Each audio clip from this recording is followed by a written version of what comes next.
Todos na diferença, com impressões digitais coloridas ao fundo. Olá a todas e todos! É com imenso prazer que estou novamente aqui, iniciando mais um programa do canal Todos na Diferença. Para os que não enxergam, atrás de mim tem uma das grandes riquezas que eu tenho na vida, que é a minha estante de livros. Tenho a pele branca, cabelos e barba grisalhos, estou com meu habitual óculos tipo John Lennon e uma camisa azul clara social, fazendo um breve relato dos 2 programas anteriores. Minha amiga Cristiane e meu amigo Sérgio nos trouxeram importantes e polêmicos depoimentos de como receberam a notícia de que seus filhos nasceram com a síndrome de Down. Talvez tenha mudado um pouco hoje, mas eles mostraram uma total inaptidão dos médicos em dar uma notícia tão especial em nossas vidas como essa, numa nítida confusão entre o que é doença e o que é deficiência. Também li para vocês um trecho do meu artigo Profundo Relato de um Pai Educador, onde conto a forma totalmente inadequada que recebi a notícia de que meu filho Tiago havia nascido com a síndrome de Down. Voltando ao artigo, costumo dizer que tive 15 minutos de luto, que chegaram ao fim quando peguei Tiago no colo, naquele instante de imensurável felicidade. Foi aí que comecei a unir meus estudos teóricos na área da filosofia da diferença à vida prática e emocional, não demorando muito para me tornar articulista e formador de professores na área da inclusão. Ao navegar pelo princípio de que não tenho um cromossomo 21 a mais como filho, e sim tenho um filho, escapei de armadilhas negativistas como a não aceitação, rejeição e ou superproteção, que, a meu ver, engessam tanto os pais como a própria pessoa.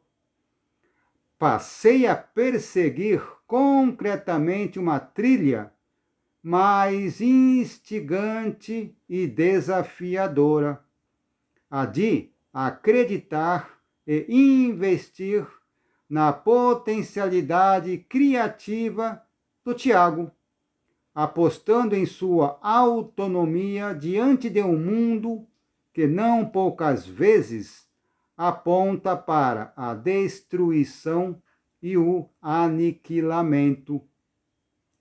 Horas após a sua vinda ao mundo, já era nítido para mim: incluir não é correr atrás do que podemos chamar de um inexistente mito da normalidade. Vocês também assistiram ao Tiago declamando uma de suas poesias, que eu fiz questão de publicar neste mesmo artigo, apenas como um exemplo da vasta criação poética de todos os participantes do projeto de minha autoria, oficina da palavra e da escrita criativa, todos na diferença.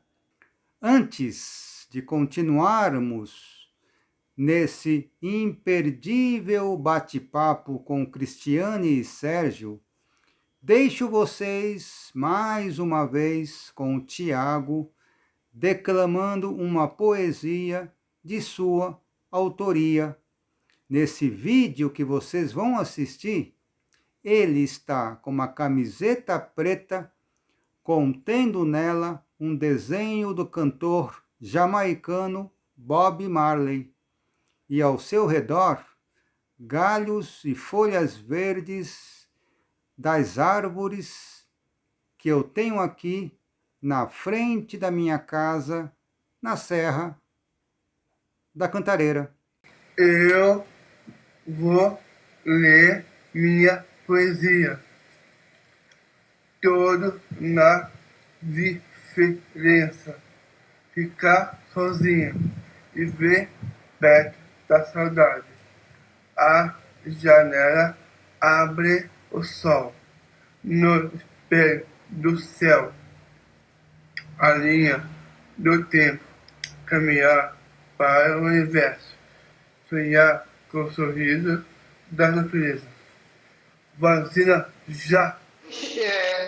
Eu fui descobrir com 38 anos de idade que eu tinha um TDAH e era disléxico. E aí eu comecei a entender o processo meu de aprendizado. Aí foi fácil, eu fui para a faculdade, tirei de letra, porque eu sabia como aprender.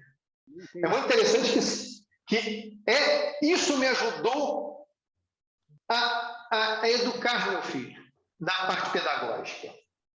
Porque a síndrome de Down, a gente não pode fugir da realidade, porque a síndrome de Down, eles têm uma dificuldade do concreto para o abstrato, abstrato para o concreto.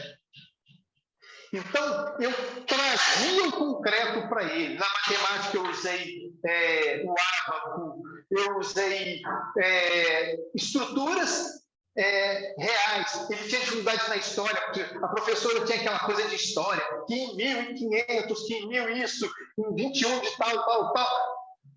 E eu peguei um livro que era de jogo de RPG e usei o jogo de RPG, que era um jogo de RPG contando a história do Brasil, e utilizei. E o Natan rapidinho tirou de letra. Ó, um jogo, um prazer, brincadeira. A gente meio que subia na coisa como se fosse terra à vista, estava dentro do barco, aquela coisa. Né? Você traz um pouco do concreto, começa a construção da informação.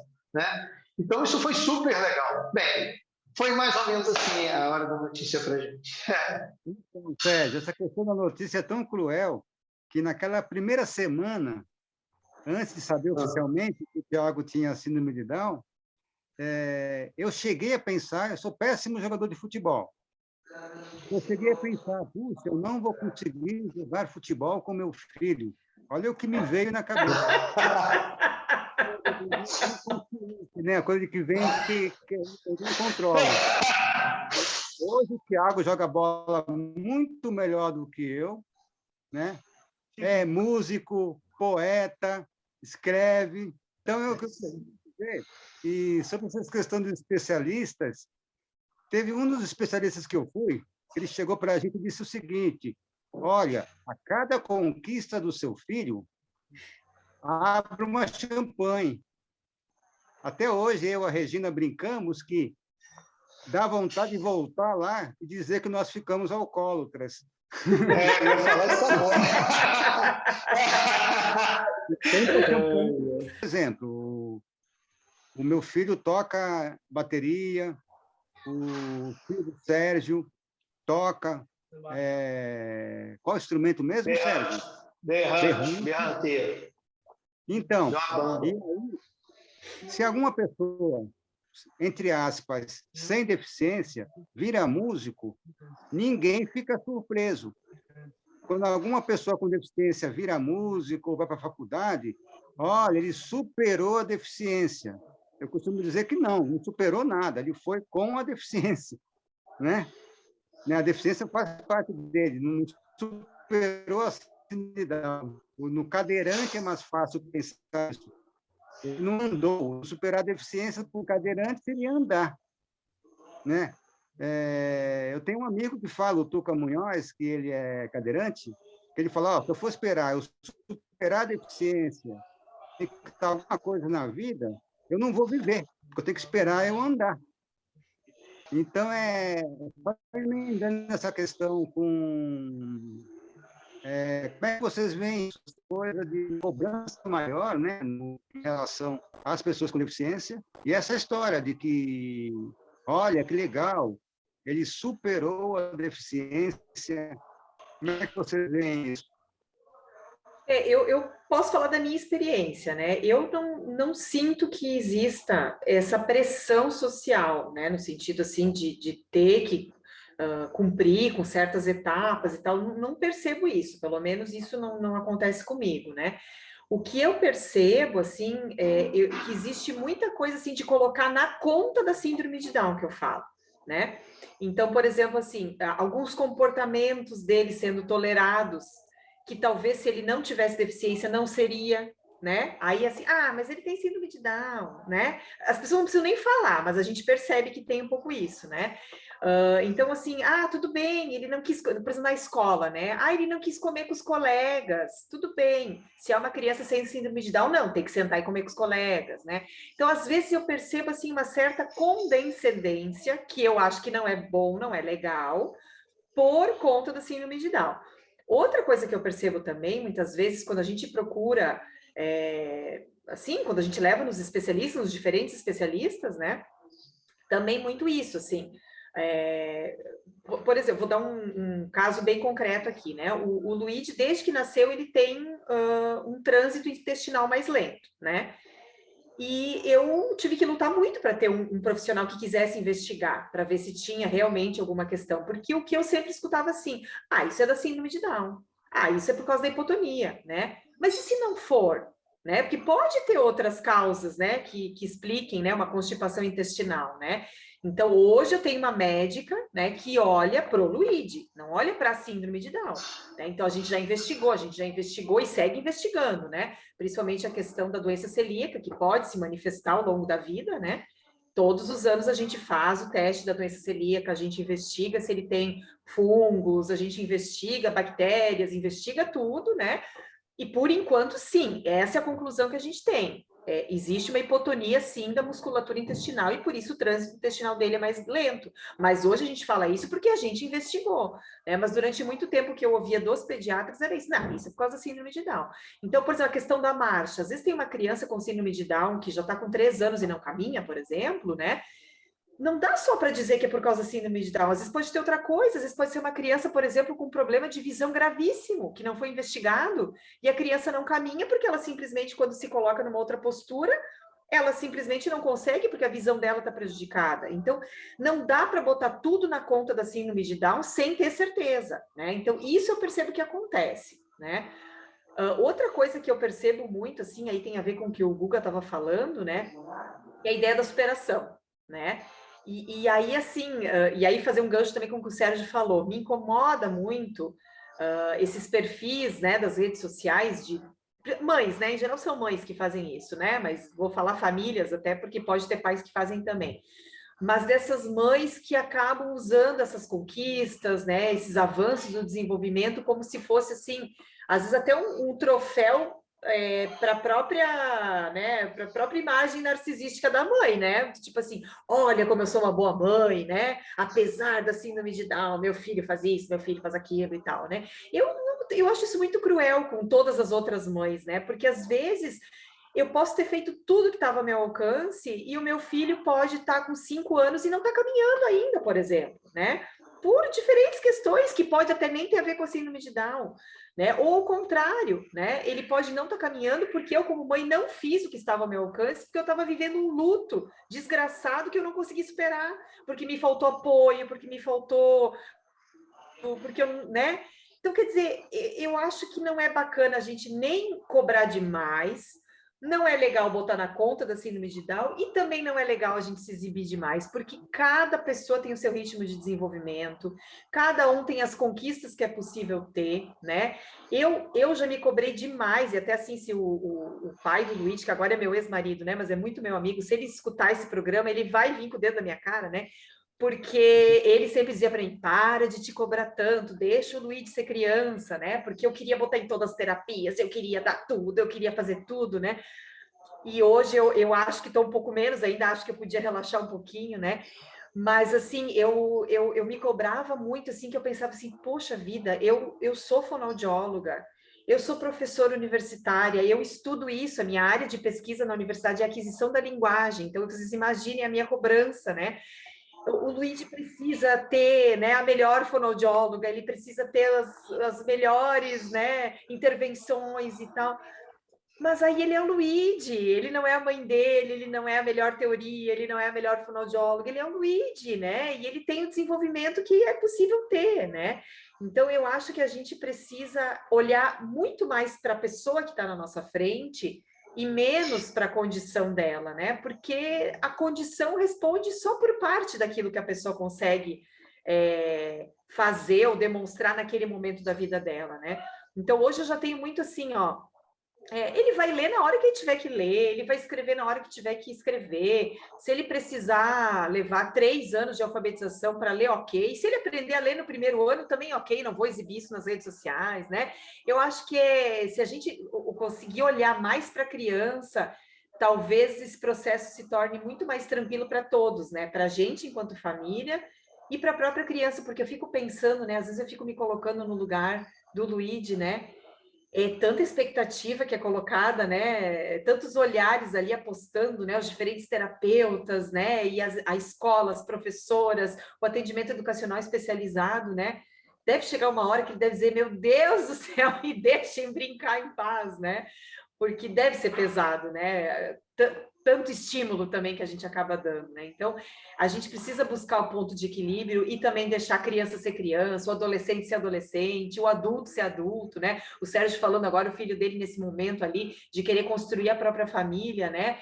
Que bacana, que momento lindo, né? Então, eu acho que a gente precisa respeitar, sim, o sujeito que está na nossa frente, né? Independente da condição que ele tem, né? Eu queria colocar uma questão, viu, Sérgio? Primeiro, que a Cristiane falou da questão